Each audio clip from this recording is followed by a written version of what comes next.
Hello, I'm Eugenie J. Mabayad. I'm the Chief Revenue Officer of Car and Property Financing Division, and I'm turning 19 years dito sa Global Dominion itong darating na June 2026, and I have 4 kids. At first, nung unang pumasok sa isip ko nung magiging nanay na ako, takot ako kasi bata pa ako nung sa first baby ko. Undergraduate ako, so medyo may fear, pero at the same time excited kasi excited para na makita yung mini-me. So, nagbago sa buhay ko nung naging mother na ako. Medyo less na yung gimmick, yung paglabas together with friends, yan. And syempre, mas naging focus ako dun sa anak ko. Yung nanay, talagang gusto nila na nag-excel yung mga anak nila and kung ano yung best for their kids. Yun yung nakita ko sa mami ko. Yung pagiging strict, no, yung sa mga do's and don'ts, yun yung in-apply ko din kasi sa anak ko eh. And then, yung sa education, kung gaano siya ka-importante. Kasi before parang naiinis ako kasi lagi niya ako kahit sa jeep, nag-review kami. Tapos pagdating sa school, review ulit.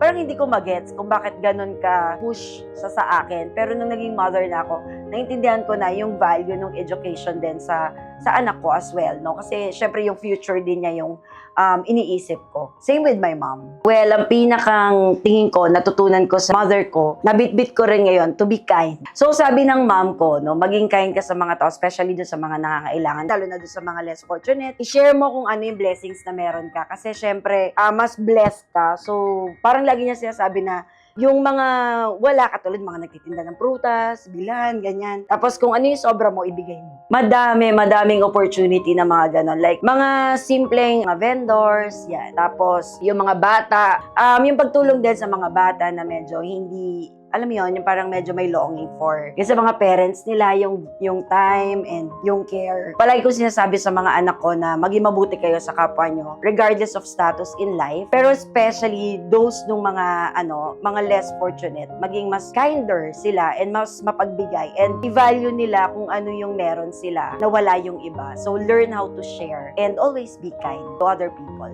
If you're a leader, no, para kang mother. Wala namang difference yan eh kasi di ba may mga hawak ang mga tao? So, reflection yon ng mami ko sa akin ngayon as a leader kasi maayos yung pag-raise niya sa amin, ginabayan niya kami, tinuruan niya kaming maging mabuting tao, no? Yung mga values ko ngayon, yung mga beliefs ko ngayon, malaki yung portion doon na nanggaling sa mom ko.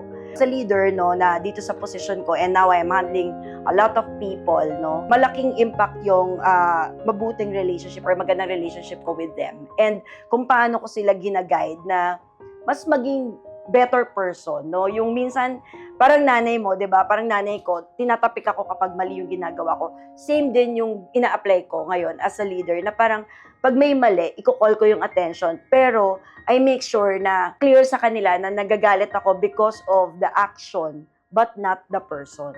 Regarding kasi sa time, hindi ako believer ng kung gaano kahaba yung oras na pinagsasamahan or yung ni-spend namin. It's more on the quality nung time na ini-spend namin, regardless of kung ilang oras ko i-spend yung time. Kunwari, meron akong 8 hours sa kanila. Paano ko ba ini-spend yun sa kanila? So, I think mas believer kasi ako nung ganun na parang paano mo ini-spend yung oras mo na meron ka with your kids rather than ang habangan ng oras mo sa bahay pero hindi naman kayo nag-uusap. So, doesn't make sense. One of my favorite talaga na love language ko is service, which is paglutuan ko yung family ko. So, yung mga tao ko naman, tinitrain ko sila by sending them to different seminars, of course, yung mga trainings, personality development, and then binibigyan ko sila ng task para at least matutunan nila yung pagiging responsible and accountable. Kasi pag leader ka, gusto mo yung tao mo, nag-i-improve din siya and sila yung papalit sa'yo. Yun yung kasi yung iniisip ko palagi, na kapag meron akong tao, gusto ko yung training ko, yung development ko sa taong yun, yung binivisualize ko sa kanya is dahil papalitan niya ako sa position ko. So, paano ko gagawin yun? Lahat ng pinagdaanan ko, kung paano ako natuto, ini-inject ko rin dun sa taong yun. So, tulad ng pagiging mother ko, no, I trust my kids. Same siya dun sa, of course, sa work, no, I trust my people. Noon, nung naging mama ko, naisip ko parang hindi na ako pwede mag-enjoy, hindi na ako pwedeng lumabas with friends, hindi na ako pwede magtrabaho kasi syempre, kailangan kong tutukan yung family ko, yung kids ko, yung pagpapalaki sa kanila.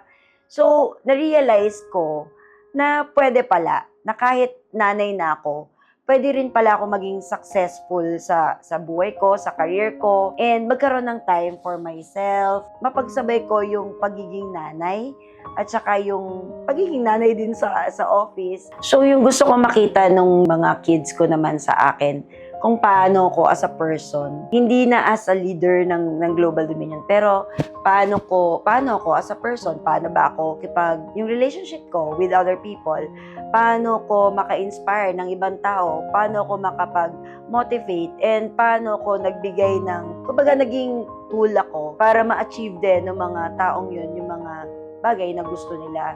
So, sa mga anak ko kasi, ang gusto ko lang naman talaga is matapos sila yung pag-aaral nila. Gusto ko maging mabuting tao lang sila.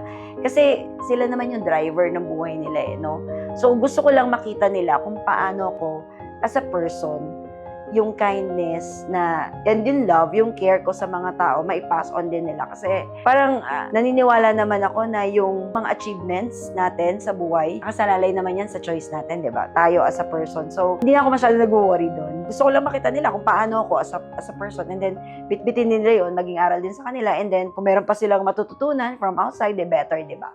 Yung recent nga, na talagang parang kaya mo naman yan, na talagang tumatak sa akin, kasi medyo serious talaga yung decision na kailangan gawin. And nagulat ako actually dun sa sinabi nila na kaya mo yan. Wala akong nakitang doubt na parang kung ako doubtful sa sarili ko, sa kanila hindi ko nakita yon. Kaya mo yan kasi ang tagal mo na sa company, ang dami mo nang nagawa. Naniniwala sila dun sa siguro capabilities ko as a person.